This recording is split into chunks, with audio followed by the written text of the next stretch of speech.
제 딸과 같은 나이였습니다. 17. 그날 아침 저는 바지를 벗으라는 명령을 들었습니다.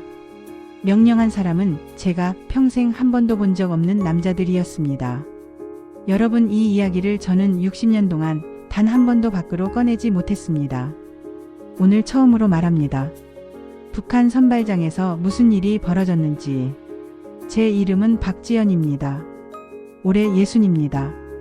저는 함경북도 회령 근처 작은 마을에서 태어났습니다. 아버지는 군수공장 노동자, 어머니는 직맹 간부였습니다. 평범한 집안이었어요. 굶주리지는 않았지만 풍족하지도 않았습니다. 저는 키가 컸습니다. 북에서 165 넘는다는 건 흔치 않은 일이었어요. 얼굴이 하얗다는 소리도 많이 들었고 마을 어른들은 늘 이렇게 말했습니다. 지연아, 너는 어디라도 뽑힐 체질이다. 그 말이 무슨 의미인지 저는 정말 몰랐습니다. 그리고 1982년 봄 어느 날 아침이었습니다. 마을 게시판에 선발 명단이라는 게 붙었습니다. 제 이름이 있었습니다. 저는 그때까지도 무슨 선발인지 몰랐어요. 혹시 평양에 가는 공연단인가? 아니면 간호사 교육인가? 친구들은 부러워했습니다. 지연아, 너 좋겠다. 평양 간다며? 하지만 어머니의 얼굴은 하얗게 질려 있었습니다. 그날 밤 어머니는 저를 안고 한참을 울었습니다. 아무 말도 하지 않으셨어요. 그저 울기만 하셨습니다. 저는 물었습니다. 엄마, 왜 우세요? 좋은 일 아니에요. 어머니는 대답하지 않으셨습니다. 이틀 뒤 아침 6시였습니다. 동네 전체가 아직 어둠에 잠겨 있을 때 지도원이 저를 찾아왔습니다. 박지연 동무 준비됐나? 저는 작은 보따리 하나만 들고 집을 나섰습니다.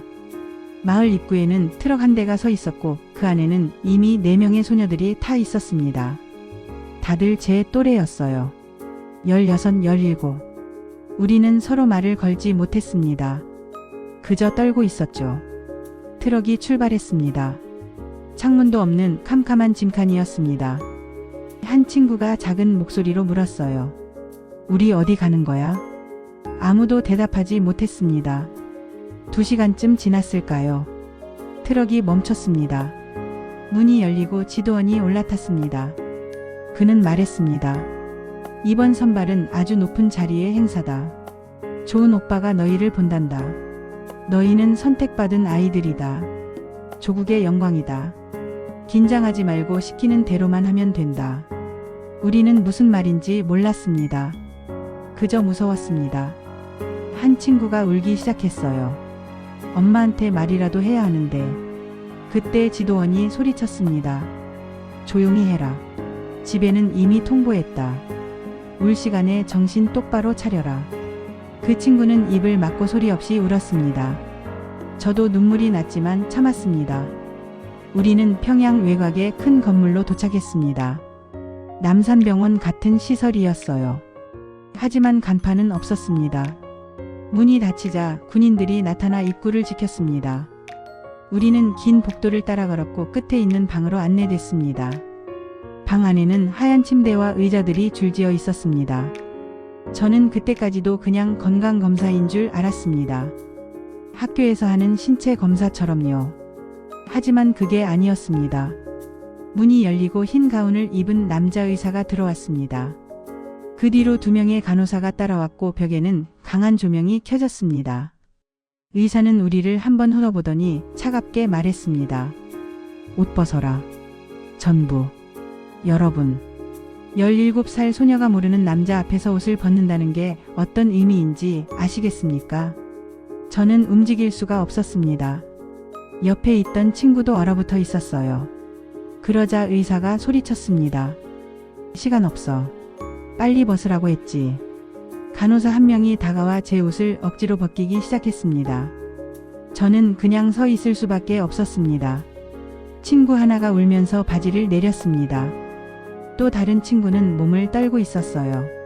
그렇게 우리 5명은 완전히 발가벗겨졌습니다. 의사는 우리를 한 명씩 불렀습니다. 앞으로, 돌아, 뒤로, 다시 돌아. 그는 아무런 감정 없이 우리를 돌리고 재고 기록했습니다. 머리부터 발끝까지 모든 부위를 측정했습니다. 키, 몸무게, 팔 길이, 다리 길이, 가슴 둘레, 허리 둘레, 엉덩이 둘레. 우리는 마치 가축처럼 취급당했습니다. 검사는 10분 정도 걸렸습니다. 하지만 그 10분은 제 인생에서 가장 긴 시간이었습니다. 옷을 다시 입었을 때 저는 제가 사람이 아니라는 걸 느꼈습니다. 다음 방으로 이동했습니다. 그 방은 더 끔찍했어요. 5명의 남성 심사위원이 앉아 있었고 벽에는 더 강한 조명이 켜져 있었습니다. 우리는 다시 한번 옷을 벗으라는 지시를 받았습니다. 이번에는 더 자세히 봤습니다. 심사위원 중 한 명이 말했습니다. 상처 있는지 확인한다. 어릴 때 다친 흔적 있어도 말해라. 저는 무릎 안쪽에 흉터가 있었습니다. 어릴 때 넘어져서 생긴 작은 자국이었어요. 난생 처음 제 몸이 감점 요소가 되는 걸 느꼈습니다. 옆에 있던 친구 하나는 팔에 화상 자국이 있었습니다. 심사위원이 그걸 보더니 손짓으로 밖으로 나가라고 했습니다. 그 아이가 울면서 끌려나갔어요. 엄마. 우리는 아무 말도 할 수 없었습니다. 심사위원 중 한 명이 기록지를 보더니 말했습니다. 165 아래는 돌아가라. 그 말에 2명이 탈락했습니다. 키가 작다는 이유만으로요. 그 중 한 명은 제 친구였어요. 같은 마을에서 온 아이였습니다. 그 아이는 저를 보며 울었어요. 지연아, 나 왜 이래야 해? 저는 아무 말도 해줄 수 없었습니다. 그렇게 남은 사람은 저 포함 3명이었습니다. 우리 3명은 또 다른 방으로 이동했습니다. 이번에는 더 정밀한 측정이었습니다. 키를 밀리미터 단위로 쟀고 몸무게는 0.1kg 단위로 쟀습니다. 얼굴 비율을 확인하고 피부톤을 기계로 측정했습니다. 머리카락을 뽑아서 건강 상태를 확인했습니다. 그들은 마치 상품 검수를 하는 것처럼 우리를 다뤘습니다. 사람이 아니라 물건을 보는 눈이었습니다. 마지막 방으로 들어갔습니다. 문을 열자 붉은 커튼이 쳐져 있는 방이 나타났습니다. 그 안에는 한 명의 남성이 앉아 있었습니다. 그가 누구인지 저는 말할 수 없습니다. 하지만 지도원들이 말하던 높은 자리에 오빠였을 겁니다. 그는 고개를 들고 우리 셋을 천천히 바라봤습니다. 그 시선은 사람을 보는 시선이 아니었습니다. 마치 물건을 고르는 눈이었어요. 10분이 지났습니다. 그의 뒤에 앉아있던 비서가 기록을 하더니 말했습니다. 하나만 남고 나머지는 돌아가라. 저는 선택되지 않았습니다. 그때는 몰랐어요. 왜 제가 탈락했는지. 무릎에 작은 흉터 때문이었을까요? 아니면 얼굴이 마음에 들지 않았을까요? 하지만 이제는 압니다. 선택되지 않은 것이 오히려 저를 살렸다는 걸. 선택된 소녀는 그날 이후 아무도 못 봤습니다. 어디로 갔는지, 지금 살아있는지 아무도 모릅니다. 저는 그날 밤 집으로 돌아왔습니다. 문을 열자 어머니가 저를 끌어안고 울었습니다. 지연아, 너 무사히 돌아왔구나. 그때 저는 깨달았습니다. 어른들은 알고 있었던 겁니다. 그 선발장이 어떤 곳인지, 무슨 일이 벌어지는지. 하지만 말하지 못했던 거죠. 말해봤자 막을 수 없으니까요. 그 이후로 저는 한 번도 그 이야기를 꺼내지 못했습니다. 북에서는 그런 얘기를 하면 가족 전체가 위험해집니다. 저는 입을 다물고 살았습니다. 결혼을 했고 딸을 낳았습니다. 딸이 17이 됐을 때 저는 밤마다 악몽을 꿨습니다. 우리 딸도 선발장에 끌려가면 어떡하지? 다행히 그런 일은 일어나지 않았습니다. 하지만 그 공포는 평생 저를 따라다녔습니다. 2005년 저는 탈북을 결심했습니다. 딸은 이미 결혼해서 평양에 있었고 남편은 몇 년 전에 세상을 떠났습니다. 두만강을 건너는 그날 밤 저는 다짐했습니다. 살아서 남한에 가면 그날의 이야기를 꼭 하리라. 하지만 남한에 와서도 저는 쉽게 말하지 못했습니다. 부끄러웠거든요. 그리고 무서웠습니다.